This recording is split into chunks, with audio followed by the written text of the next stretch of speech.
अस्सलाम वालेकुम। कैसे हैं आप सब? मैं हूं यूनुस। खुश आमदीद आपके चैनल अक्स दास्तान पर। ये वो जगह है जहां हम दिल को छू लेने वाली कहानियां लाते हैं। हम चीनी अदब की मशहूर रोशन ख्याली वाली कहानी जर्नी टू द वेस्ट, मगरिब की तरफ सफ़र सुनने जा रहे हैं। 16वीं सदी का मिंग डिनेस्टी नावल, जिसमें फ़लसफ़ा, मिज़ाह, मुहिमजूई और रूहानी बेदारी का अनोखा इम्तिजाज है। ये वू चेंग एन, जो एक चीनी नावल निगार और शायर थे।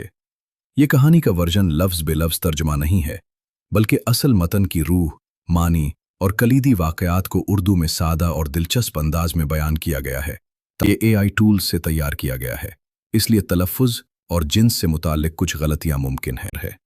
आज हम दुनिया की सबसे मशहूर कहानी सुनने जा रहे हैं। एक बंदर की बगावत, एक राहिब की तलब और एक ऐसे सफ़र की जो ज़मीन पर कम और दिल के अंदर ज़्यादा तय हुआ। कहानी का आगाज़ एक पत्थर से होता है, एक खामोश पहाड़ जिस पर बादल यूं उतरते जैसे आसमान ज़मीन को तसल्ली दे रहा हो।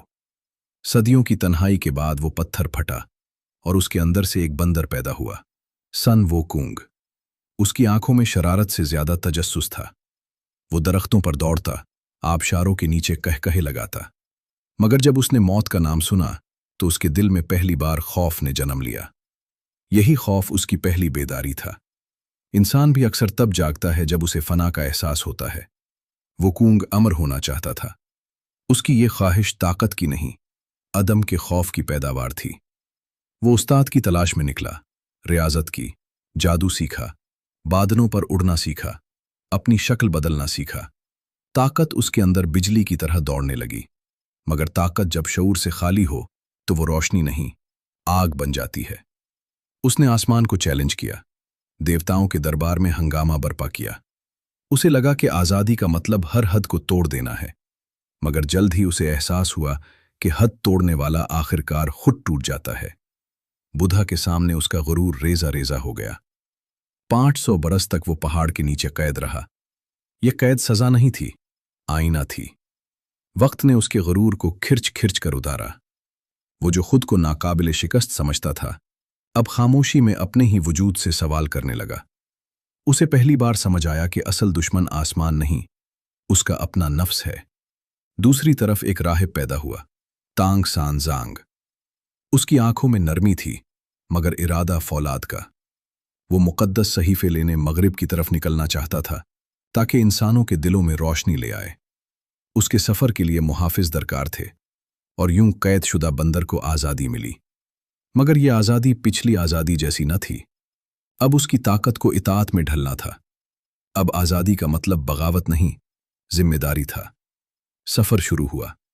जंगलात की घनी तारीकी, रेगिस्तान की जलती हुई सांस, बर्फीले पहाड़ों की खामोशी, हर मंजर एक आजमाइश था। उनके साथ जो बाजे था, जो ख्वाहिशात और लालच का इस्तिआरा था। शावौजंग था, जो सब्र की खामोश चट्टान था, और वोकूंग, ताकत और जहानत का पैकर। ये चारों दरअसल एक इंसान के अंदर मौजूद 4 कुव्वतें थीं: रूह, ख्वाहिश, सब्र और ताकत। इस सफ़र में हर देव, हर फरेब दरअसल उनके बातिन की कमज़ोरियों की सूरत था। जब राहिब अगवा होता तो ये रूह की आजमाइश थी। जब बाजे लालच में आता तो ये नफ्स की कमज़ोरी थी। जब वोकूंग गुस्से में हद से बढ़ता तो ये ताकत का बेकाबू होना था। मगर हर बार वो संभलते, हर बार वो कुछ सीखते। वोकूंग ने जाना कि दुश्मन को मार देना आसान है, मगर अपने अंदर के गुस्से को काबू करना मुश्किल। उसने सीखा कि माफ़ी कभी कभी तलवार से ज़्यादा ताकतवर होती है। आहिस्ता आहिस्ता उसके अंदर की बगावत सुकून में बदलने लगी। वो जो अम्र होने की जिद में था, अब फना के खौफ से आज़ाद होने लगा। उसे समझ आया कि अम्र होना जिस्म का नहीं, किरदार का वस्फ है। असल कीमियागरी धात को सोना बनाना नहीं, बल्कि नफ्स को रोशनी में बदलना है। सफ़र के इख्तिताम पर जब वो मगरिब पहुंचे और सहीफे उनके सामने थे, वोकूंग के दिल में अजीब सुकून था।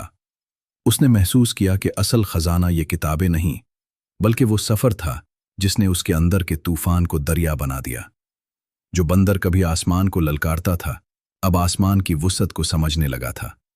वापसी पर पहाड़ वही थे, बादल वही, आसमान वही, मगर वो खुद वैसा न था। इब्तिदा में वो ताकत की तलाश में निकला था, अंजाम पर वो तवाज़ुन पा चुका था। उसने जान लिया था कि आज़ादी नफ्स पर काबू पाने का नाम है और सफ़र बाहर की ज़मीन से ज़्यादा अंदर की सरज़मीन पर तय होता है। और शायद यही हर इंसान की कहानी है।